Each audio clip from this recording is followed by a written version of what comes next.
Pakor kakek sebulan, ini sebentar agar kumari bicara pada bicara cesisten. Nanti kami tahu garbatnya mulia, hanya pakor kakek sebulan. Allah sama tate, takala garbumar ke janab tate bishana chesifte.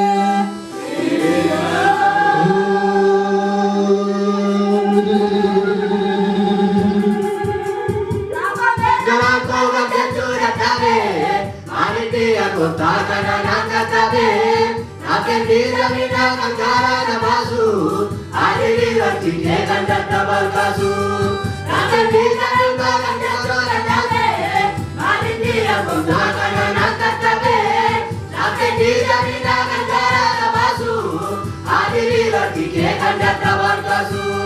Akan dizamina kangkara nabasu, adili roti kekan databal kasu. Kesi ko late maltula kakabe laga baye cheu jilmanna natabe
Ite dan darbini na adat dumale gargar sai kabu gopta ko si male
Takdabana jette atona tuppanne galme dire nyaras maka ko inanne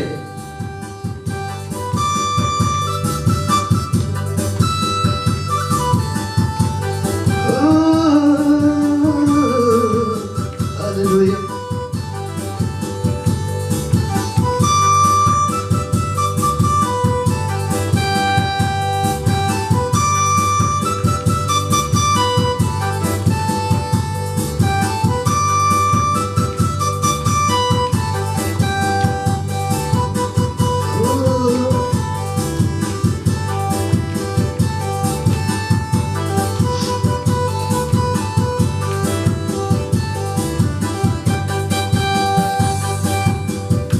bara jette atona tuppanne dande jirenya nasmaka koinanne natti jitte apena jatta besita kangara koya desi jake larkita natti jitte apena jatta besita kangara koya desi jake larkita rama megara ko gante chura tabe marini agota kana nakatabe naketi jamina kantara nabasu adiri rakike kandata wakasu naketi jamina kantara nabasu adiri rakike kandata wakasu